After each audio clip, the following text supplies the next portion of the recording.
কল্পতরু চ্যানেলে আপনাদের সাথে আছি আমি রাজ। পড়ছিলাম আনিসুল হকের উপন্যাস মা। পড়ছি এর ৬ষ্ঠ পর্ব।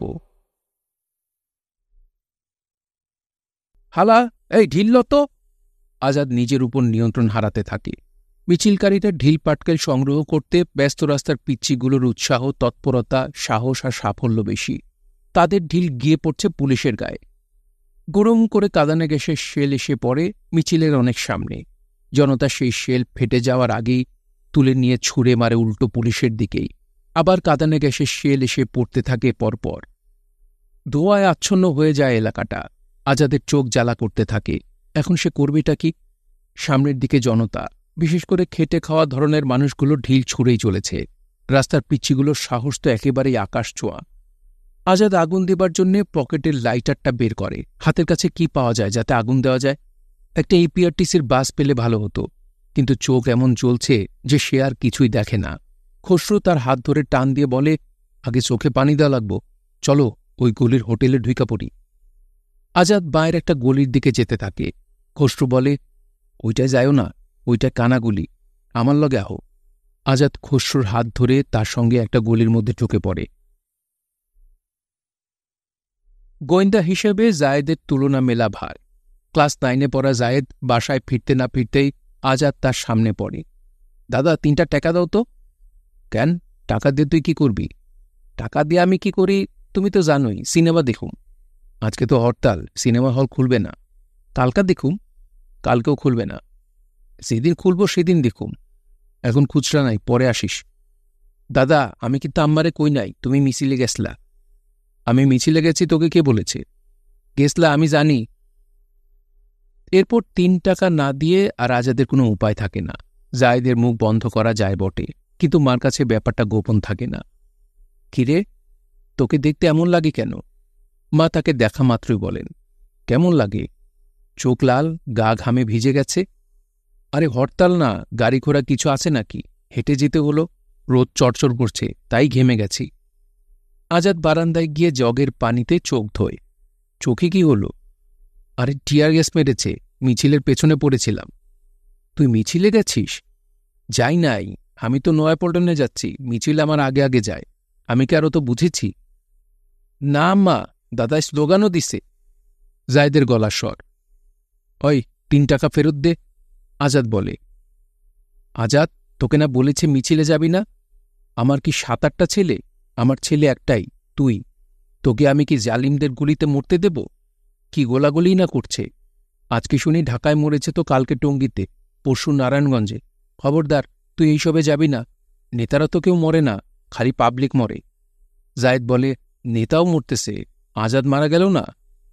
ওই 1-2 জন, পাবলিক মরে শয়ে শয়ে। মা বলেন, নেতা কি শয়ে শয়ে আছে নাকি? আর আওয়ামী লীগের গুলান তো সব জেলে, বাইরে আছে খালি মাওলানা ভাসানী। আজাদ বলে। মা জগ থেকে পানি ঢালেন। আজাদ চোখ ধোয়। আসলে তার উচিত ছিল রুমাল ভিজিয়ে পকেটে নিয়ে যাওয়া, তাহলে কাঁদানে গ্যাসে তাকে কাবু করতে পারত না, সে ভাবে। মা বলেন, তুই পলিটিক্সের মধ্যে যাবি না, আমাদের কি? আজাদ বলে, পলিটিশিয়ানদের কি? আমাদের দেশ, করাচি গিয়ে দেখে এসেছি না, ওরা আমাদের কিরকম ঠকাচ্ছে। মা বলেন, আপনি বাঁচলে তারপরে না দেশ, তোর কিছু হলে দেশ নিয়ে আমি কি করব? আজাদ বলে, আমার কিছু হবে না। মা আজাদের হাত ধরে বলেন, বাবারে, তুই এসবের মধ্যে যাবি না, দোহাই লাগে। মার চোখ জলে ভিজে আসে। আজাদ একটু বিস্মিত হয়। মাকে সে সাধারণত কাঁদতে দেখে না। মা তার সবসময় মনে হয়েছে যেন এক আশ্চর্য পাথর, যা সব অশ্রু শোষণ করে নেয়, কিন্তু নিজে কখনো গলে না। আজাদ মার কথা মতো চলে কিছুদিন। বিশ্ববিদ্যালয়ে সে যায়। ক্লাস হলে ক্লাস করে। ইদানিং প্রায় ক্লাস হয় না। ছাত্ররা 11 দফা দাবি দিয়েছে। তার সমর্থনে মিছিল মিটিং করে। প্রায় সারা প্রদেশে ছাত্র ধর্মঘট ডাকে। হরতালও হয় প্রায়। আজাদ মিছিলে যায় না। তবে বটতলায় সভা থাকলে মাঝে মধ্যে বন্ধুবান্ধবদের সঙ্গে গিয়ে আশপাশে দাঁড়ায়, বক্তৃতা শুনে, বাদাম খায়। সেখান থেকে চলে যায় ব্যবসার ধান্ধায়। দেশের রাজনৈতিক পরিস্থিতি ভালো নয় বলে ব্যবসাপাতিও ভালো হচ্ছে না। ঢাকা যেন তপ্ত কড়াই হয়ে আছে। গতকালকে 17 ফেব্রুয়ারি 1969 সারাটা ঢাকা শহর পরিণত হয়েছিল মিছিলের নগরীতে। আগরতলা ষড়যন্ত্র মামলার অন্যতম আসামি সার্জেন্ট জহুরুল হক আর ফ্লাইট সার্জেন্ট ফজলুল হক সেনানিবাসের ভেতরে বন্দি অবস্থায় বাথরুমে যাবার পথে গার্ডের বন্দুকের গুলিবর্ষণের শিকার হয়েছেন, এরকম খবরে এমনিতেই সারাটা বাংলাদেশ ছিল বিক্ষুব্ধ। কালকে সকালে সরকারিভাবেই যখন স্বীকার করা হলো সার্জেন্ট জহুরুল হক মারা গেছেন, তখন মনে হলো ঢাকা যেন একটা বারুদের স্তূপ, আর কে যেন তাতে দেয়াশলার কাঠে ধরল। মিছিলে মিছিলে সয়লাভ হয়ে পড়ল পুরোটা শহর, যেন এত বিদ্রোহ কখনো দেখেনি কেউ। মিছিল, আগুন, টিয়ার গ্যাস, ফায়ার, সে অন্য একরকম ঢাকা। আজকে হরতালের পাশাপাশি শুরু হয়েছে নতুন উপদ্রব। কারফিউ থাকে প্রতিদিনই প্রায়। এভাবে ঘরের মধ্যে বসে থাকা যায়? আজাদ চলে যায় বন্ধুবান্ধবদের আড্ডায়, রাশেদদের মেসে। ওখানে কাঠ খেলাটা জমে ভালো, কিন্তু সন্ধ্যার আগে আগে ঘরে ফিরে আসতে হয়। সন্ধ্যা 5:30 থেকে সকাল 7টা পর্যন্ত কারফিউর মধ্যে আটকা পড়লে রাতটা মেসে কাটাতে হবে। চিন্তায় চিন্তায় মা কলজে পুড়িয়ে ফেলবে। 4:45টার সময় মগবাজার থেকে বেরিয়ে আজাদ দৌড় ধরে। তেজকুনি পাড়ায় পৌঁছতে হবে 15 মিনিটে। এই সময় কোনো যানবাহন পাওয়া যায় না। সবাই ঊর্ধ্বশ্বাসে যে যার গন্তব্যে ছুটতে থাকে। ব্যাপারটা দেখতে লাগে ভয়াবহ রকম হাস্যকর। মনে হয় বনে আগুন লেগেছে আর চতুষ্পদ প্রাণী সব দৌড়ে পালাচ্ছে। তেজগাঁও পৌঁছতে না পৌঁছতে 5টা বেজে গেছে। এখনও বাসায় পৌঁছতে অন্তত 10 মিনিট। তবে বড় রাস্তা ছেড়ে সে ঢুকে পড়েছে পাড়ায়। এটাই ভরসা। বড় রাস্তায় ট্রাকের সামনে আগ্নেয়াস্ত্র উঁচিয়ে জল্লাদের মতো ভঙ্গি করে সামরিক যান সব চলতে শুরু করেছে। সে চলার গতি দ্রুত করে। একটা বাঘ খুললেই বড় রাস্তা থেকে তাকে আর দেখা যাবে না। আর্মি পাগলা কুত্তার মতো হয়ে গেছে, ইচ্ছা হলে বন্দুক চালাচ্ছে। আরে, বন্দুক চালানোর মধ্যে বাহাদুরি কি আছে? আজাদও বহুত বন্দুক চালাতে পারে। তার বাবার বন্দুকের দোকান ছিল, সে সেখান থেকে বন্দুক ধার নিয়ে শিকারে যেত। তার নিজের কাছে এখনও একটা রিভলভার আছে, লাইসেন্স করা রিভলভার। তার বন্দুকের হাতও খুব ভালো। উড়ন্ত পাখি মেরে ক্লাস 8-এ থাকতেই সে সবাইকে একবার তাক লাগিয়ে দিয়েছিল। বাবা রে, ও বাবা, আমারে নিতে যে আইল না, আমি অহন কি করু? আমারে তো গুলি কইরা মাইরা ফেলাইব। একটা খোড়া ভিক্ষুক চেঁচিয়ে কাঁদছে। আজাদ তাকায়। সন্ধ্যার ফ্যাকাশে আলোয় দেখতে পায় ভিক্ষুকটার 2টা হাঁটু পর্যন্ত কাটা। একটা বিয়ারিংয়ের চাকার ট্রলিতে সে বসে আছে। আজাদের মায়াই হলো লোকটার জন্য। তবে পুলিশ মিলিটারি তাকে গুলি করবে এরকম ভাবাটা বাড়াবাড়ি। এগুলিতে পুলিশের ঢোকার কারণ সে দেখে না। তার মধ্যে একটা খঞ্জ ফকিরকে ওরা মারবে কেন? ও কি 6 দফা চায় নাকি? গুলি না খেলেও লোকটার কপালে দুর্ভোগ থাকতে পারে। আজ রাতে হয়তো তাকে কেউ নিতে আসবে না। লোকটাকে সারা রাত শীতের মধ্যে এখানে থাকতে হবে। আজাদ লোকটার কাছে ফিরে যায়। গায়ের সোয়েটারটা খুলে তার হাতে দিয়ে বলে, তুমি আয়ুব খান না 6 দফা? ফকির বলে, আল্লাহ ভরসা বাবা, আমারে যে নিতে আইল না। আজাদ বলে, আল্লাহর নাম লও আর কি। বাসার সামনে গিয়ে দেখে মা দাঁড়িয়ে আছেন রাস্তায়। এটা তোর কি বিচার? মা বলেন, কারফিউ শুরু হয়ে গেছে আর তুই এতক্ষণে এলি? না, এটা তোর একদমই উচিত হয়নি। আমি তো চিন্তায় চিন্তায় কাহিল। তুমি চিন্তা মা একটু বেশি করো। আমি তো 5টার আগেই গলিতে ঢুকে পড়েছি। একটা নুলা ফকির পড়ে আছে, তাকে নিতে কেউ আসে নাই। আমি তাকে সোয়েটারটা দান করে দিয়ে এলাম। যদি তাকে নিতে না আসে। মা বলেন, ভালো করেছিস বাবা, তোর অন্তরটা বড় হয়েছে, আমি খুব খুশি। জায়েদ বলে, ওইটা ফকির না, ওইটা পুলিশের গোয়েন্দা। মা বিস্মিত, পুলিশ কি তুই? আজাদ বলে, চুপ, বেশি কথা বলে। এত তাড়াতাড়ি বাসায় ফিরে আজাদের দম বন্ধ লাগে। কি করবে সে? মা চা বানিয়ে মুড়ি মেখে দেন। আজাদ তার ঘরে বসে মুড়ি চিবোয়, বই নিয়ে বসে যায়। এখনও বই পড়ার নেশাটা তার আছে। 3 কমরেডস বইটা নিয়ে সে পড়তে বসে। মশা বড় জ্বালাচ্ছে। তাছাড়া ঠান্ডাও খুব। আজাদ বিছানায় উঠে বসে পায়ের উপরে লেপ টেনে দেয়। সারাটা পাড়া স্তব্ধ। মাঝে মধ্যে কুকুরের ডাক। মনে হয় ভোল্টেজ কম। আলোটা অনুজ্জ্বল দেখায়। লাইটের চারদিকে পোকা উঠছে। একটা টিকটিকি তার কাছে বসে আছে ওত পেতে। মা রান্না করে, পিচ্চিগুলো তাকে সাহায্য করছে। কেউ কেউ পড়তে বসেছে। জায়েদ সবসময় শব্দ করে পড়ে। আজও তার ব্যতিক্রম নয়। শব্দ করে পড়ার উদ্দেশ্য যতটা না পড়াটা আত্মস্থ করা, তার চেয়েও বেশি মাকে বোঝানো যে সে পড়ছে। মা মনে হয় মুরগি রাখছেন। গরম ঝোলের মশলাওয়ালা গন্ধ আসছে। আজাদের পেটে খিদেটা চাড়া দিয়ে ওঠে। সে বিছানা ছেড়ে উঠে রান্নাঘরে যায়। বলে, মা দেখি তোমার মুরগির ঝোলে লবণ হয়েছে কিনা। মা একটা চামচে ঝোল তুলে দেন। আজাদ 2বার ফু দিয়ে ঝোলটা মুখে দিয়ে বলে, ফার্স্ট ক্লাস। তবে মা, তুমি যে রোজ রাঁধো, নিশ্চয়ই ঝোল চাখো, নইলে বুঝবা কেমন করে লবণ হয়েছে কিনা? তাহলে তুমি যে বলো তুমি আমিষ খাও না, এটা তো ঠিক না। মা হাসেন, বলেন, আমার খাওয়া লাগে না, আমি এমনিই রাখতে পারি। চুলার কোমল আলো এসে পড়েছে মার মুখে, মাকে খুব সুন্দর দেখাচ্ছে। ঠিক এই সময় বাইরে থেকে স্লোগানের শব্দ আসতে থাকে।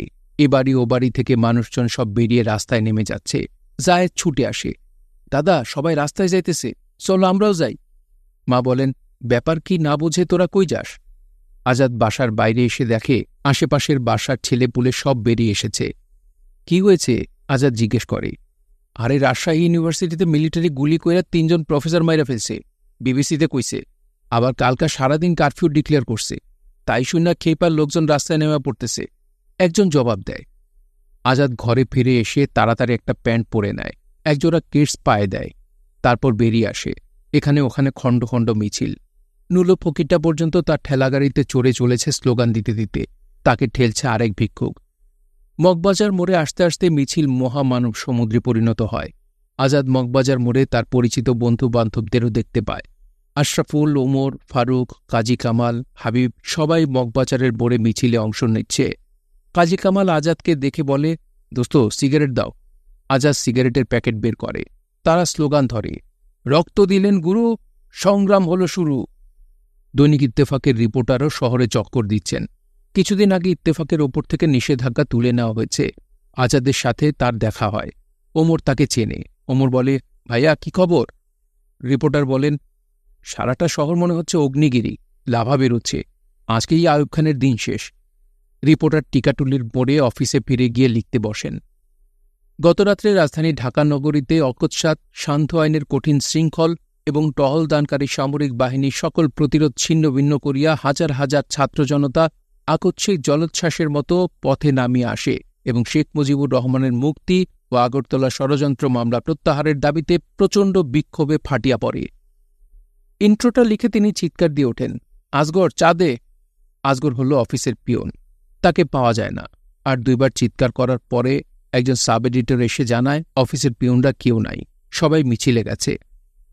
আর এই যে কুত্তা কুঁচতে গিয়ে পত্রিকা বের হল না অবস্থা। কম্পোজিটররা আছে তো?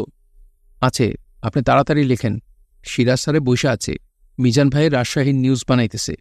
প্রক্টর শামসুজ্জোহা মারা গেছেন, আরও একজন নিহত, 4 জন গুলিবিদ্ধ।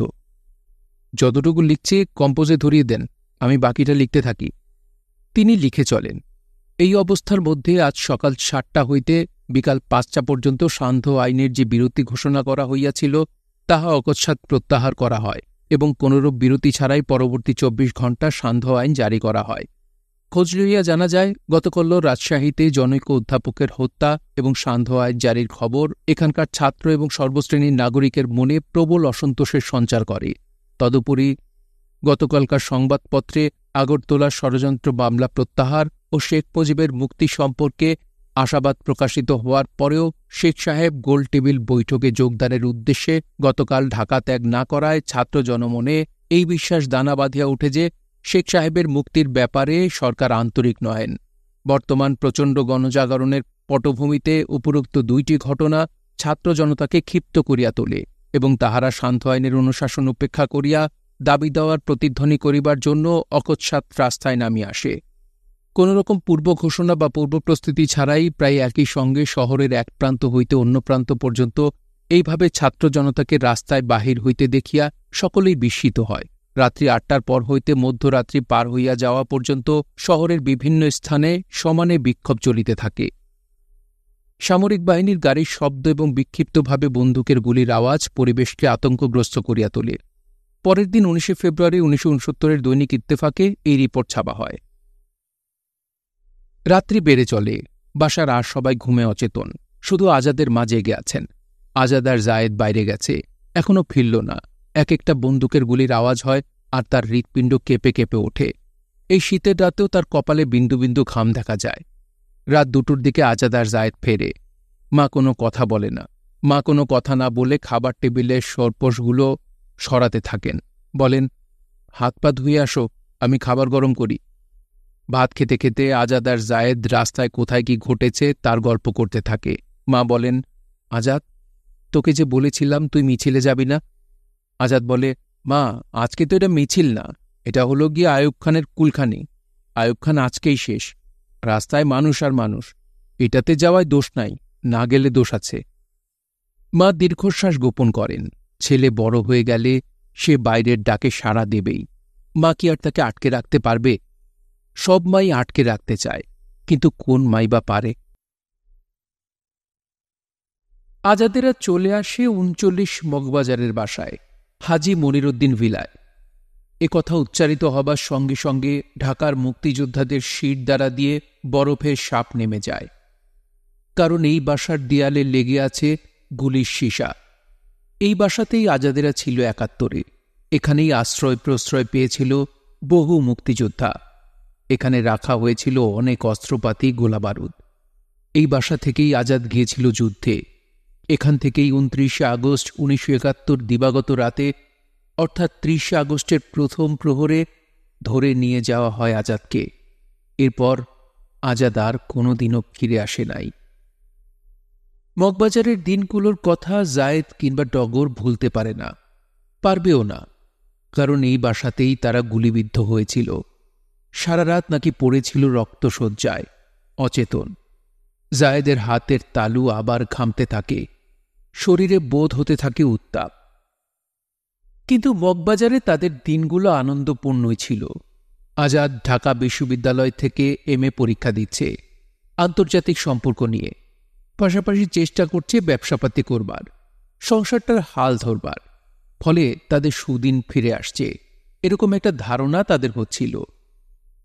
আজাদের মাও যেন এরকম একটা সুদিনের অপেক্ষাতেই 10টা বছর ধরে কষ্ট আর সংগ্রাম করে আসছেন। তখন জায়েদের একটা দৈনন্দিন কাজ ছিল কাউরান বাজারে সকালবেলায় গিয়ে বড় বড় পাবদা মাছ কিনে আনা। পাবদা মাছ খুব প্রিয় ছিল আজাদের, তাই বাজার করার কাজটা তখন জায়েদ আনন্দের সাথেই করত। তার তো বেশি দরকার ছিল না, কোনো মতে 3টা টাকা সরাতে পারলেই একটা রিয়েল স্টোরের টিকিট জোগাড় হয়ে যেত। এর মধ্যে জায়েদের SSC পরীক্ষা হয়ে গেছে, সে পাশও করেছে। ফলে এখন হাতে প্রচুর সময়।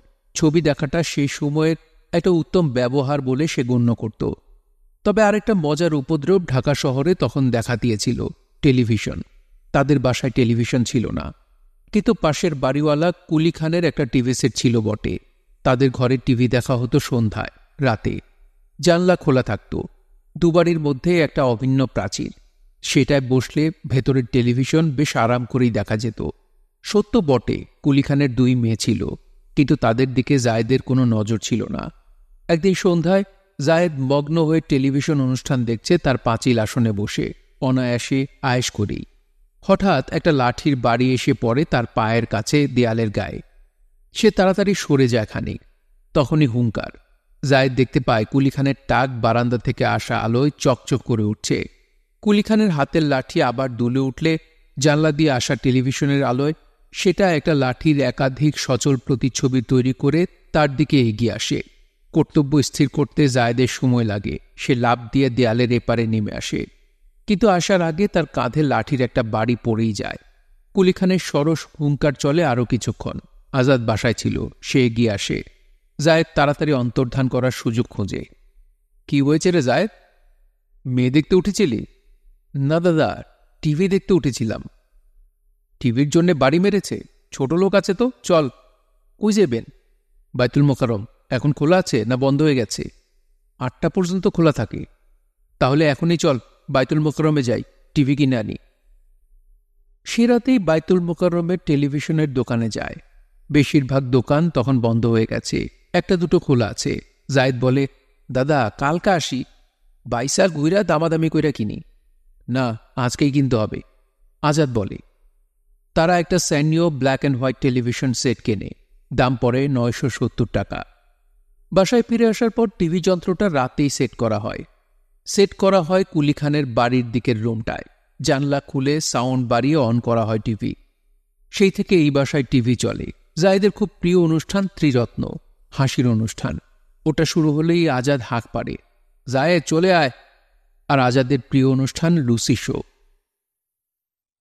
কিন্তু এক রাতে টিভিতে তার প্রিয় অনুষ্ঠান দেখতে বসে জায়েদ রীতিমতো ক্ষেপে যায়। অনুষ্ঠান বন্ধ করে হচ্ছে হামদার নাচ, তারপর দেশাত্মবোধক গান। জায়েদ বসেই থাকে। এরপর যদি ত্রিরত্ন হয়, না হয় না, তার বদলে পাকিস্তানের জাতীয় সঙ্গীত। ব্যাপার কি? ব্যাপার কিছুই না, নতুন সামরিক আইন প্রশাসক এখন জাতির উদ্দেশ্যে ভাষণ দেবেন। কেমন লাগে? দিন 2-3 আগে 24 মার্চ 1969 আইয়ুব খান বিদায় নিয়েছে, এসেছে ইয়াহিয়া খান। ঢাকার লোকদের মধ্যে অবশ্য তেমন কোনো প্রতিক্রিয়া নাই। আইয়ুব খান যাওয়ায় অবশ্য লোকে খুশি। জায়েদ তো আর রাজনীতি বোঝে না, সে বোঝে টেলিভিশনের অনুষ্ঠানের ভালো মন্দ। হাসির নাটক না হয়ে এই শালা মিলিটারি জেনারেলের ইংরেজি বক্তৃতা কে শোনে? সে রাগে গজর গজর করতে থাকে।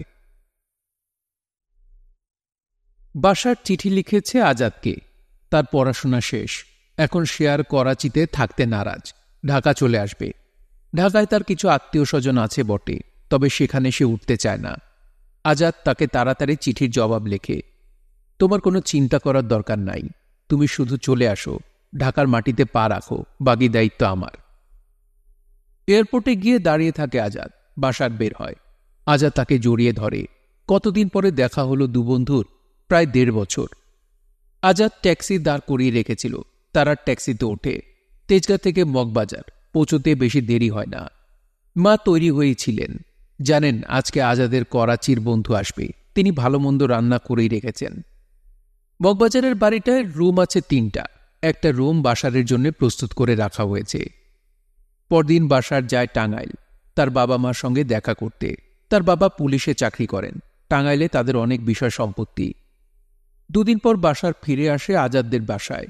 পড়াশোনা শেষ, এখন চাকরি বাকরি খোঁজা দরকার, ঢাকায় থাকতে হবে। কোথায় থাকবে? আজাদের মা মানুষের জন্য করতে পারলে খুশি হন। আজাদও ভয়ানক বন্ধুবৎসল। আজাদ স্পষ্ট করে বলে দেয় বাসারকে, যতদিন তোমার চাকরি না হচ্ছে ততদিন তুমি এই বাসায় থাকবা, এই রুমটা এটা তোমার। বাসার বলে, তা কি করে হয়, আমি একটা রীতিমতো বাইরের লোক, আমার খাওয়া দাওয়া থাকা একটা খরচ আছে না। আজাদ, তুমি তো এখনো ভালো কিছু করো না, তোমার পড়াশোনাও শেষ হয় নাই, এমন না যে তোমার বাবার কাছ থেকে তুমি সাহায্য নাও। আজাদের মা বলেন, বাবা তোমাকে এত চিন্তা করতে হবে না, আমরা যদি খাই তুমিও খাবে, আমরা যদি না খেয়ে থাকি তুমি না খেয়ে থাকবে, পারবে না? তা পারবো, বাসার মাথা নাড়ে। সেই থেকে বাসার রয়ে যায় এই বাসাতেই। পরে ইতিহাসের আরেক প্রান্তে দাঁড়িয়ে জায়েদের মনে হবে, আজাদের মার মনে হবে, বাসার এই বাসায় না উঠলেই ভালো করত। মৃত্যুই বোধ করি তাকে টেনে এনেছিল এ বাসায়। বাসার চাকরি খুঁজতে থাকে, কয়েকদিনের মধ্যেই মর্নিং নিউজ পত্রিকায় চাকরিও পেয়ে যায়। আজাদের মতো বাসারেরও ঝোঁক ছিল সাহিত্য পাঠের দিকে। নিউ মার্কেট গিয়ে সেও বই কেনে। চাকরিতে যোগ দিয়ে প্রথম মাসের বেতন পেয়ে সবার আগে সে আজাদের মার হাতে দেয় কিছু টাকা। বলে, খালাম্মা, আমি তো আপনার ছেলের মতোই, আপনার ছেলে চাকরি করলে নিশ্চয়ই আপনার হাতে টাকা দেবে, আমিও বেতন পেয়েছি, প্রত্যেক মাসে কিছু কিছু টাকা আমি আপনাকে দেব, আপনি না করতে পারবেন না। এ কথা শোনার পর আজাদের মা নাই বা করেন কি করে। তারপর বাসার যায় নিউ মার্কেট, কিনে আনে পেঙ্গুইন ক্লাসিকের কয়েকটা বই, টলস্টয়ের চাইল্ডহুড, বয়হুড, ইউথ বইটা তার মধ্যে একটা। কিন্তু যত সে মন দিয়ে বই পড়ুক না কেন, টেলিভিশনে শাহনাজ বেগমের গান হলে তাকে ডাকতেই হবে। সে হা করে তাকিয়ে থাকে শাহনাজ বেগমের মুখের দিকে। আজাদ বলে, বাসার, তুমি কি গান শোনো না গেলো? তারপর নিজেই খোলসা করে, মনে হয় তুমি কান দিয়ে গান শোনো আর চোখ দিয়ে ছবি গেল। বাসারের কানে এসব টিপ্পনি ঢোকে না, সে শাহনাজ বেগমের মুখের দিকে হা করে তাকিয়েই থাকে। আজাদের পরীক্ষা। বাসার সবাই সন্ত্রস্ত। মা কাউকে কথা বলতে দেন না, শব্দ করতে দেন না, সবাই কথা বলে ফিসফিস করে। বাসায় ডিমের প্রবেশ নিষিদ্ধ। ছেলে যদি পরীক্ষায় যাবার আগে ডিম দেখে তাহলে সে পরীক্ষায় গোলা পেয়ে যেতে পারে। সকালবেলা মা চিনির শরবত বানিয়ে আনেন আজাদের সামনে। এই চিনিটা পড়া চিনি, জুরাইনের বড় হুজুর নিজে চিনিতে ফু দিয়ে দিয়েছেন। বাবা, বিসমিল্লা বলে খা, 3 ঢোকে খাবি। আরে কি করিস, বসে খা। কি জিনিস? আছে, হুজুর দিয়েছেন। আজাদ প্রশ্ন না করে খায়। মা আজাদের মাথায় হাত বুলিয়ে বলেন, ইনশাল্লাহ পরীক্ষা ভালো হবে। আজাদ বলে, তুমি দোয়া করলে তো ভালো হবেই। আল্লাহর রহমতে, তবে চেষ্টাও করতে হবে, তুই তো এবার অনেক পড়াশোনা করেছিস। গোসল সেরে নিয়ে কাপড় চোপড় পরে আজাদ প্রস্তুত হয়। পাইলট কলম, ইউথ কালি। কলমে সে সকালে কালি ভরে নিয়েছে, সঙ্গে আরেকটা কলম, পকেটে আইডি কার্ড, সব ঠিক আছে। আজাদ মাকে কদমবুজি করে। মা বলেন, বাবা বিসমিল্লা বলে বের হ, ডান পা আগে দিস। পরীক্ষার খাতা হাতে পেয়ে বিসমিল্লা বললে আগে রাব্বি জিদনি ইলমান 3 বার পড়বি, ইনশাল্লাহ পরীক্ষা ভালো হবে। আজাদ বেরিয়ে যায়। মা তাকে গেট পর্যন্ত এগিয়ে দেন। ছেলে হেঁটে চলে যায় দৃষ্টির আড়ালে।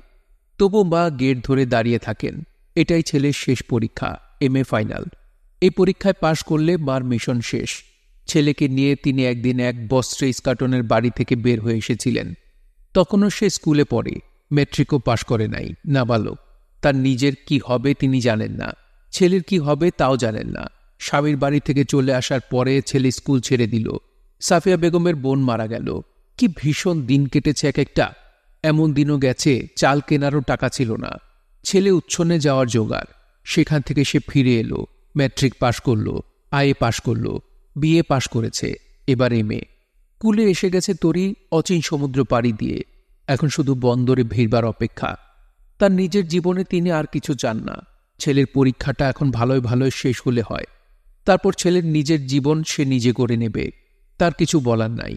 বাবার বিষয় সম্পত্তির ভাগ সে পেলে পেল, না পেলেও কিছু যায় আসে না। তিনি নিজের চোখের সামনে আজাদের বাবাকে ছোট থেকে বড় হতে দেখেছেন। বিষয় সম্পত্তি আসল কথা নয়, আসল কথা হলো ঘরের শান্তি, মনের শান্তি। ছেলেকে তিনি খুব ভালো একটা মেয়ে দেখে বিয়ে দেবেন, লক্ষ্মী শান্ত একটা মেয়ে দেখে। তারপর সংসারের ভার ছেড়ে দেবেন বৌমার হাতে।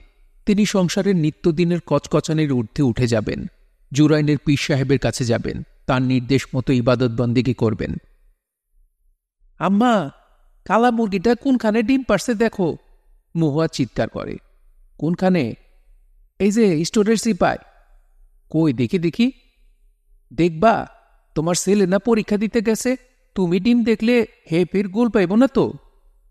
তাও তো কথা, তাহলে আমি আর দেখি না, তুই বুঝবো তো মিল করে রাখ। মহুয়া খিলখিল করে হেসে ওঠে। আম্মা তুমি যে কি না, দাদাই দেয় পরীক্ষা আর তুমি ডিম না দেখান নিয়ে শাস্ত্র মানো। হি হি হি হি হি।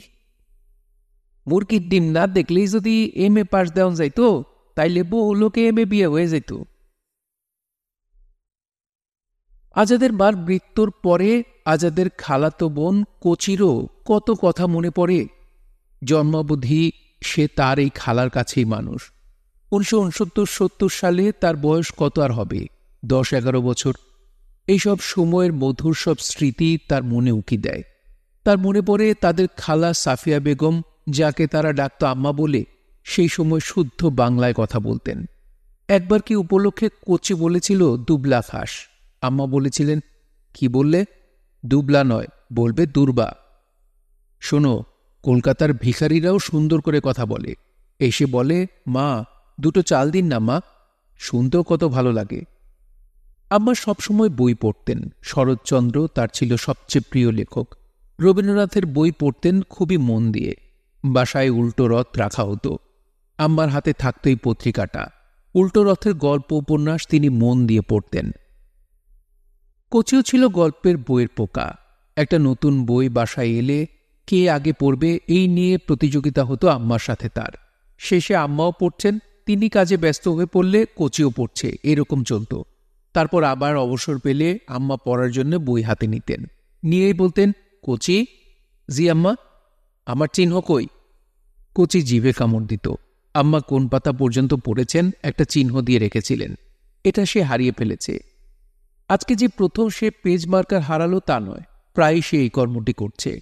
মার পেজ মার্কার হারিয়ে ফেলছে, বা নিজে পড়তে পড়তে বিভোর হয়ে গিয়ে পেজ মার্কার ফেলে দিচ্ছে মাটিতে। পরে সেটা তুলে যে পাতায় রাখছে সেটা আর যাই হোক আম্মার কাঙ্ক্ষিত পাতা নয়। আজাদ দাদাও খুব বই পড়ত। আজাদ দাদা শুধু যে ইংরেজি বই পড়ত তা নয়, বাংলা বইও পড়ত খুব। আর তার ইংলিশ মিডিয়ামে পড়া বন্ধুদের বলতো, তোদের জন্য আমার খুব আফসোস হচ্ছে রে, তোরা রবীন্দ্রনাথ পড়িস না, শরৎচন্দ্র পড়িস না, মানিক তারাশঙ্কর পড়িস না, তোদের হবে কি? একবার আজাদ দাদা একটা মজার কাণ্ড করেছিল। কোচিরা গিয়েছিল জোনাকি সিনেমা হলে ছবি দেখতে, মহুয়া, তার বর আর সে। তারা ফিরে আসার পরে আজাদ দাদার সঙ্গে দেখা। কই গিয়েছিলি? আজাদ দাদা বলে, সিনেমা দেখতে। কোচি বাসার ভেতর দৌড় ধরে। হ্যাঁ আয়, কই যাস? এদিকে আয়। শোন, হাত মুখ ধুয়ে খেয়ে দিয়ে একটা রচনা লিখবি। এই যে সিনেমা হলে যাওয়া থেকে শুরু করে পুরো সিনেমাটা কি দেখলি, এই অভিজ্ঞতাটা নিজের ভাষায় লিখবি। দাদার আদেশ তারা ফেলতে পারে না। কোচিকে ঠিকই লিখতে বসতে হয়। এখন সিনেমা হলে রিকশায় চড়ে যাওয়া আর ফিরে আসা, মধ্যখানে বাদাম খাওয়া, এসব না হয় সে লিখল, কিন্তু রাজ্জাকার কবরের মধ্যে যে ভাব ভালোবাসা হলো, এই কাহিনী সে এখন কিভাবে লেখে?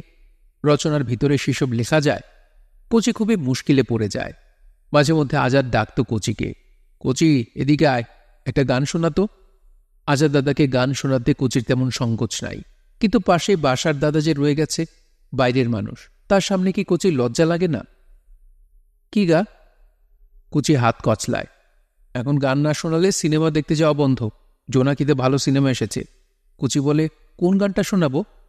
বাসার বলে, ওইটা শোনা, আমি যে কেবল বলেই চলি, তুমি তো কিছুই বলো না। কোচি আরও লজ্জা পায়।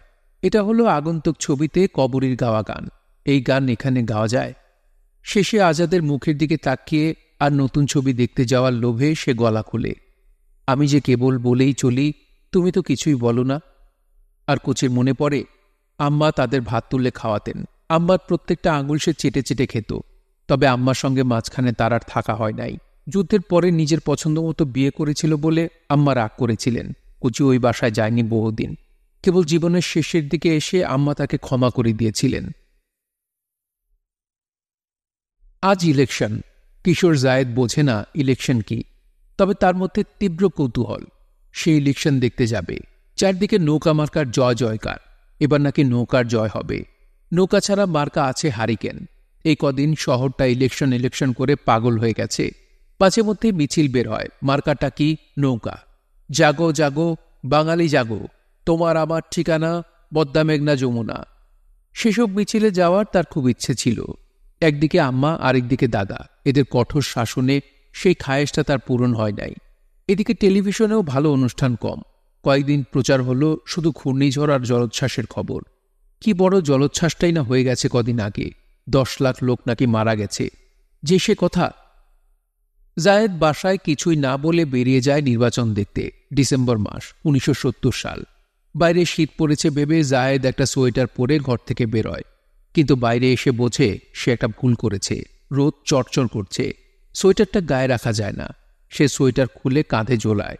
মুশকিলটা হলো তার শার্টের পকেটটা সেলাই খুলে গেছে। পকেটটা বুকের কাছে ঝুলে আছে। ওপরে সোয়েটার থাকবে ভেবে সে আর শার্টটা পাল্টায় নাই। কিন্তু এখন মনে হচ্ছে সবাই তার ছেঁড়া পকেটটার দিকেই তাকিয়ে আছে। সে গলায় পেঁচানো সোয়েটারের হাত দুটো পকেটের উপর বারবার টেনে আনছে, যাতে এটা দেখা না যায়। আস্তে আস্তে সে চলে আসে মগবাজারের মোড়ে। ভোটটা হচ্ছে কোথায়? সে দেখতে পায় রিকশার গায়ে নানা সুন্দর সুন্দর পোস্টার লাগানো। মনে হয় এই রিকশা ভোটের কাজ করছে। সে রিকশাওয়ালাকে জিজ্ঞেস করে, ভোট হইতাছে কই? ওই তো স্কুলে। রিকশাওয়ালা দেখিয়ে দেয়। আরে বাস, স্কুলের সামনে ভিড়, আর পোস্টার টাঙিয়ে এলাকাটাকে একেবারে ছেয়ে ফেলেছে দেখা যাচ্ছে। গেটের কাছে লুঙ্গি আর খাকি শার্ট আর খাকি জুতা পরা আনসার দেখা যাচ্ছে। তাদের হাতে লাঠি। জায়েদ এগুতে থাকে। ভোটকেন্দ্রের চত্বরে দেখা যাচ্ছে সবার বুকে মার্কা আঁকা ব্যাজ। নৌকা মার্কার ব্যাজটা সুন্দর, কাগজটা ঝকঝক করছে। আর হ্যারিকেন মার্কার ব্যাজটা ম্যাটপ্যাটে। তার খুবই শখ হয় সে একটা নৌকা মার্কার ব্যাজ পরবে। ওই যে দাদার বন্ধু ফারুককে দেখা যাচ্ছে। সে তার কাছে যায়। ফারুক ভাই, একটা নৌকা মার্কা ব্যাজ দেন না। ফারুক এদিক ওদিক তাকায়। ব্যাজ তো আর নাই। এদিকে জায়েদের এক বন্ধু মিজানকে দেখা যাচ্ছে একটা নৌকা মার্কা আর একটা হ্যারিকেন মার্কার ব্যাজ পরে আছে। মিজান বলে, কিরে জায়েদ, কি হয়েছে? জায়েদ বলে, ব্যাজ খুঁজতেছি। লাগাইবি? হ, লাগা। সে একটা হ্যারিকেন মার্কা ব্যাজ এগিয়ে দেয়। জায়েদ উৎসাহ পায় না, সে নৌকা মার্কা ব্যাজ খুঁজছিল। মিজান এসে তার বুকে হ্যারিকেনের ব্যাজ পিন দিয়ে লাগাতে লাগাতে বলে, কিরে পকেট ছিঁড়ছস কেমনে? জায়েদ বলে, আরে বেটা টাকার ভারে ছিঁড়ে গেছে। হ, কত টাকা? ল, এই ব্যাজ দিয়া তোর 2 কাম হইল। পকেটটাও জোড়া লাগান হইল, ফির ব্যাজও লাগান হইল। জায়েদ হারিকেন মার্কার ব্যাজ পরে খানিক্ষণ ঘোরাঘুরি করে। তখন চারদিকের পরিবেশ পরিস্থিতি দেখে তার মনটা খারাপ হয়ে যায়। নৌকা মার্কা জিততে যাচ্ছে, হারিকেন হেরে যাবে একদম নিশ্চিত। সে কেন তাহলে নৌকা মার্কার ব্যাজ পেল না? সে হারিকেনের ব্যাজটা খুলে ফেলে, তারপর আস্তে আস্তে করে ফেলে দেয়। এই জায়েদ, তুই এখানে কি করিস? আজাদ দাদার গলা। সর্বনাশ! সে সব হয়ে তাকায়। আজাদ দাদা তার বন্ধু বান্ধব নিয়ে এদিকটাতেই আসছে। বন্ধুরা গল্পে মশগুল। এদিকে আয়, আজাদ ডাকে। জায়েদ এগিয়ে যায়। কখন এসেছিস? এই তো 5 মিনিট হইব। যা, বাড়ি যা। আচ্ছা। শোন, শার্ট ছিঁড়েছিস কেমন করে? সেলাই খুইলা গেছে। যা, এমনি আসা নিষেধ, তার উপর আবার ছেঁড়া শার্ট। ভাগ। জায়েদ তাড়াতাড়ি স্কুল চত্বর ছেড়ে বেরিয়ে পড়ে। রাতের বেলা টেলিভিশনের অনুষ্ঠান মাঝে মধ্যেই বন্ধ করে দেখানো হচ্ছিল ভোটের ফল। জায়েদ বুঝতে পারে তার ধারণাই ঠিক, সব নৌকা মার্কায় জিতে নিচ্ছে। ভাগ্যিস সে তার হ্যারিকেন মার্কার ব্যাজটা ফেলে দিয়েছিল। টিভি কেন্দ্র বন্ধ হয়ে যায়, রেডিও খোলা থাকে, কিন্তু রেডিওটা আছে আজাদ দাদার কাছে। বাসার ভাইজান আর আজাদ দাদা গল্প করছে আর রেডিও শুনছে। সেখানে গিয়ে রেডিও শোনার আশা বৃথা। জায়েদ এর চেয়ে ঘুমিয়ে পড়াটাকেই শ্রেয় বলে মনে করে। বিছানায় শুয়ে সে শুনতে পায় বাইরের লোকেরা স্লোগান দিচ্ছে নৌকা নৌকা বলে। মনে হচ্ছে বিজয় মিছিল। সেই মিছিলের শব্দ ধীরে ধীরে মিলিয়ে যেতে থাকে দূর রাত্রির গায়ে, আর আস্তে আস্তে ঘুমের অতলে পৌঁছে যায় জায়েদ। ক্রিকেট খেলা চলছে ঢাকা স্টেডিয়ামে। পাকিস্তান বনাম নিউজিল্যান্ড। ২৬ ফেব্রুয়ারি ১৯৭১ থেকে শুরু হয়েছে এই টেস্ট। আজ 4th ডে। পাকিস্তান দলে বাঙালি আছে। প্রথম একাদশে রকিবুল হাসান 12 ম্যান হিসেবে সুযোগ পেয়েছে তান্না। নিউজিল্যান্ডের টার্নার সেঞ্চুরি করেছে। পাকিস্তান দলের পশ্চিম পাকিস্তানি খেলোয়াড়রা যে ব্যাট নিয়ে নেমেছে তার পেছনে রঙিন হাতলটা চিকুন হয়ে ব্যাটের ঘাট থেকে পিঠের দিকে নেমে গেছে। দেখতে তরোয়ালের মতো লাগে। তরোয়াল ছিল ভুট্টোর পিপিপির নির্বাচনী প্রতীক। স্টেডিয়ামের গ্যালারিতে তাই নিয়ে গুঞ্জন। দেখছস, মাওরাগুলার তরোয়াল মার্কা ব্যাট নিয়ে নামছে। এবার দেখা যাক রকিবুল হাসান কি ব্যাট নিয়ে নামে। সবার মধ্যে এই উৎসুক ছিল। রকিবুল হাসান নেমেছিল জয় বাংলা লেখা ব্যাট নিয়ে। গ্যালারিতে তালি দিয়ে উঠেছিল সোল্লাসে। তবে এই তালি দীর্ঘস্থায়ী হয় নাই। 0 আর 1 রান করে 2 ইনিংসে আউট হয়ে গিয়েছিল রকিবুল। গ্যালারিতে বসে আছে আজাদ, কাজী কামাল আর হিউবার্ট রোজারিও। তারা বাদাম চিবাচ্ছে। একটা চানাচুরওয়ালা ঢুকে পড়েছে গ্যালারিতে। তার পরনে লাল রঙের পোশাক, মাথায় কোনাকার টুপি, পায়ে ঘুঙুর, তার হাতে চোঙা। চোঙে মুখ লাগিয়ে সে হাঁক ছাড়ছে, চানাচুর গরম, জয় বাংলা চানাচুর। কাজী কামাল সেদিকে দেখিয়ে হাসে। বেটা ব্যবসা ভালো বুঝেছে। একটা সিগারেটওয়ালা সিগারেট নিয়ে গ্যালারির আসনগুলোর ফাঁকে ফাঁকে দ্রুত পায়ে চলে যাচ্ছে। আজাদ বলে, কিরে, তো সব সিগারেট কি জয় বাংলা নাকি? সিগারেটওয়ালা বুঝতে পারে না, বোকার মতো হাসে। আজাদ বলে, বিদেশি সিগারেট আছে? নাই স্যার। সিগারেটওয়ালার লোকটা দ্রুত পায়ে চলে যায়। কাজী কামাল বলে, বাংলা সিগারেট আর বাংলা মদ এসবের বেলায় জয় বাংলা না হইলেই ভালো। আজাদ বলে, এসবের বেলায় পাকিস্তান জিন্দাবাদ কিন্তু আরো খারাপ। কামাল বলে, কেন দোস্ত, তুমি না করাচি থেকে পইরাইলা? আজাদ বলে, আরে দেখে এসেছি না, দেখে শুনেই তো বলছি, ওদের সাথে থাকা যাবে না। রুমি আর জামিকে দেখা যায়। তারা চানাচুরওয়ালাটাকে ধরে নিয়ে এসেছে। রুমি বলে, আজাদ খাবে নাকি জয় বাংলা চানাচুর? আজাদ বলে, নাও না দেখি কেমন লাগে। ছক্কা। স্টেডিয়ামে হই ওঠে। কে মারল? লোকজন সব রেডিওতে কান পাতে। অনেকেই সঙ্গে করে রেডিও নিয়ে এসেছে। রেডিওওয়ালারা ভলিউম বাড়াতে নব ঘোরায়। জুয়েল আসে গ্যালারিতে। জুয়েল পূর্ব পাকিস্তানের সেরা ব্যাটসম্যান। আজাদ বয়েজে খেলেছে, এখন খেলে মোহামেডানে। তার খেলায় একটা মারকুটে ভাব আছে। ৪৫ ওভারের সীমিত ম্যাচে সে ঝড়ের মতো পেটায়। বল জিনিসটা যে পেটানোর জন্যে এটা তার ব্যাটিং দেখলে বোঝা যায়। উইকেট কিপিংও করে। সে এসে বসে কাজী কামালের পাশে। কাজী কামাল প্রদেশের সেরা বাস্কেটবল খেলোয়াড়। জুয়েল বলে, কামাল, তোরে নাকি পাকিস্তান ন্যাশনাল টিমে ডাকছে? হ। গেলি না? কি এর ন্যাশনাল টিম? ওয়েস্ট পাকিস্তানে যাব না, জয় বাংলা টিম হইলে যাব। রুমি বলে, অ্যাসেম্বলিতে যে কি হবে? ভুট্টো তো বলে দিয়েছে পশ্চিম পাকিস্তান থেকে কেউ এলে কষাইখানা বানানো হবে। জুয়েল বলে, জনাতের ইশেক নাকি আইসা গেছে অলরেডি পাকিস্তান থেকে। আজাদ বলে, ঢাকাকে রাজধানী বানাতে হবে, সব হেডকোয়ার্টার ঢাকায় আনতে হবে, আর্মিতে বেশি বেশি বাঙালি রিক্রুট করতে হবে, পাটের টাকা সব বাংলায় আনতে হবে। এতদিন ওরা আমাদেরকে কলোনি বানিয়ে রেখেছে, এবার আমরা ওদেরকে কলোনি বানাবো, তাইলে না শোধ হয়। রুমি বলে, ওসব হবে না, তার চেয়ে স্বাধীনতা ডিক্লেয়ার করে দেওয়াই ভালো। লেফটরা যে ফর্মুলা দিয়েছে ওটাই ভালো। মাও সেতুং তো বলেই দিয়েছেন, বন্দুকের নল সব ক্ষমতার উৎস। আবার বাউন্ডারি, দর্শকের হুই হল্লা।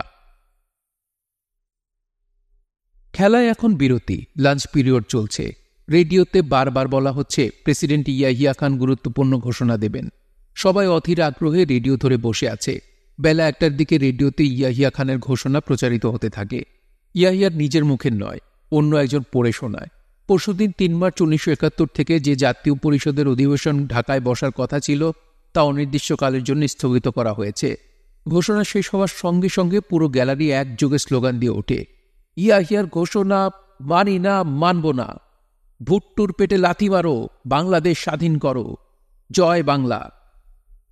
তাকিয়ে দেখো পূর্ব গ্যালারির দিকে, সমস্ত গ্যালারি আগুনে জ্বলে উঠেছে যেন। যার কাছে যা আছে তাতেই আগুন লাগিয়ে দিয়েছে দর্শকরা। আজাদ, জুয়েল, রুমি, জামে, কামাল, হিউবার্ট, রোজারিও সবাই সেই মিছিলের অংশ হয়ে যায় আপনা আপনিতেই। খেলা বন্ধ, সবাই বেরিয়ে আসছে স্টেডিয়াম থেকে। বিশাল মিছিল শুরু হয়ে যায় স্টেডিয়াম এলাকায়। ঢাকার অন্য এলাকা থেকেও মিছিল আসতে থাকে। পুরো ঢাকাই যেন একটা বিক্ষুব্ধ জনসমুদ্র, ফুঁসছে, গর্জে উঠছে। রুমি বলে, জামি চল, তোকে আব্বার অফিসে রেখে আসি, না হলে আবার আব্বা চিন্তা করবে। রুমি আর জামি মিছিল থেকে বেরিয়ে যেতে চায়, কিন্তু মিছিল থেকে বেরোনো কি সোজা কথা? চারদিকেই তো মিছিল, চারদিক থেকেই তো আসছে মানুষের স্রোত। সহস্র কণ্ঠে উচ্চারিত হচ্ছে গগন বিদারী স্লোগান। সবার হাতে লাঠি, রড, মুখে স্লোগান, বাঁশের লাঠি তৈরি করো, বাংলাদেশ স্বাধীন করো। পূর্বানী হোটেলে আওয়ামী লীগের পার্লামেন্টারি পার্টির মিটিং চলছে। শেখ সাহেব ওখানে আছেন। জনতা পূর্বানী হোটেলের দিকে চলেছে। আজাদ বলে, এখানে থেকে লাভ নাই, চল ইউনিভার্সিটি যাই, ওখানে কি হয় দেখে আসি। জুয়েল, কাজী কামাল রাজি হয়। তারা হাঁটতে হাঁটতে ইউনিভার্সিটির দিকে রওনা দেয়। ওখানেও একই অবস্থা। পুরোটা ক্যাম্পাস একটা বিশাল মিছিলে পরিণত হয়েছে। এক দাবি, এক দফা, বাংলার স্বাধীনতা, ভুট্টুর পেটে লাথি মারো, বাংলাদেশ স্বাধীন করো। বাসায় ফিরতে ফিরতে মেলা রাত। মা যায় না মাঝে। আজাদ এসেছে টের পেয়ে তিনি উঠে আসেন। বলেন, সারাদিন কই ছিলি না ছিলি, কোনো খবর নাই। চোখ মুখের অবস্থা কি করেছিস? যা হাত মুখ ধুয়ে আয়। আজাদ হাত মুখ ধুয়ে আসে। মা টেবিলে খাবার বেড়ে দেন। আজাদ টিভিটা ছেড়ে খানিক দেখে টেবিলে চলে আসে। ছেলের প্লেটে তরকারি তুলে দিতে দিতে মা বলেন, আজকেও মিছিলে গিয়েছিলি? আজাদ হাসে। আজকে মা কাউকে মিছিলে যেতে হয় নাই, যে যেখানে ছিল সেই জায়গাটাই মিছিল হয়ে গেছে। আমি ছিলাম স্টেডিয়ামের গ্যালারিতে, গ্যালারিটাই মিছিল হয়ে গেল। তুমি তো স্টেডিয়াম থেকে বের হবে, মানুষের স্রোত ধরে বের হতে হবে। সবাই তো স্লোগান ধরেছে, তারপর রাস্তা, পুরা রাস্তায় মানুষের সয়লাম। মা বলেন, সায়েদও গিয়েছিল মিছিলে। বাবারে, মিছিল করা কি তোদের কাজ? তোরা কি পলিটিক্স করে মিনিস্টার হবি? মুজিবুর মন্ত্রী হলে আমাদের কি, আর ভুট্টু হলেই আমাদের কি? কি বলো, ভুট্টু কেমনে মন্ত্রী হয়? শেখ মুজিব মেজরিটি পেয়েছে না। আর এইবারের সংগ্রাম তো কে মিনিস্টার হবে তার জন্য না, এবার পাকিস্তানের সাথে বাঙালির ফাইট। এটাতে মা আমাদের অনেক কিছু যায় আসে। দেখ বাবা, তুই লেখাপড়া শিখেছিস, এখন তো তুই আমার চেয়ে বেশিই বুঝিস, কিন্তু তুই কোনো বিপদ আপদের মাঝে যাবি না। আরে, কত মায়ের ছেলে মারা গেছে জয় বাংলা করে, খারাপ লাগে না? আমি তো আমাকে দিয়ে বুঝি, তোর কিছু হলে আল্লাহ না করুক, আমি সইতে পারবো না। শোন, দেশের যা পরিস্থিতি, কখন কি হয়ে যায়। আমি তোকে MA পাশ করেছি, এখন আমি আমার কাজটা করে যেতে চাই। কি কাজ? মুখে ভাত থাকতেই গেলাস তুলে পানি মুখে দিয়ে তারপর আজাদ বলে, তোর জন্যে আমি পাত্রী দেখছি। তুমি তোমা পাগল আছো? আগে আমার ব্যবসাটা একটু সেটেল করুক। হরতাল করে তো ব্যবসার দিকে নজরই দিতে পারলাম না। ব্যবসা হবে, নবী করিম সাল্লাল্লাহু আলাইহি ওয়াসাল্লাম বলে গেছেন, বিয়ে করলে ভাগ্য খোলে। মা দীর্ঘশ্বাস ফেলেন। হয়তো তার নিজের জীবনের কথা মনে পড়ে যায়। সবাই বলে, ইউনুস চৌধুরীর সৌভাগ্যের পেছনে ছিল সাফিয়া বেগমের অবদান। চুরাইনের বড় হুজুরও বলে দিয়েছেন তোকে বিয়ে দিতে। মা আরেক চামচ তরকারি আজাদের পাতে তুলে দিতে দিতে বলেন, হুজুরকে কও আরেকটা বিয়া করতে, তার কপাল খুলু। তবা, এটা তুই কি বললি? না, আমি ঠিক তোমাকে হার্ট করার জন্য বলি নাই, কথার পিঠে বললাম আর কি। এই যে তবা পড়লাম, তবা। শুনছিলেন আনিসুল হকের উপন্যাস মা। পড়ছিলাম এর 6ষ্ঠ পর্ব। উপন্যাসটি আপনাদের কাছে কেমন লাগছে তা অবশ্যই কমেন্ট করে আমাদেরকে জানাতে পারেন। ভালো লাগলে একটি লাইক করবেন, চাইলে শেয়ার করে অন্যকে শোনার সুযোগ করে দিতে পারেন। সবাই ভালো থাকবেন, সুস্থ থাকবেন এবং গল্পগুলোর সঙ্গেই থাকবেন। ধন্যবাদ।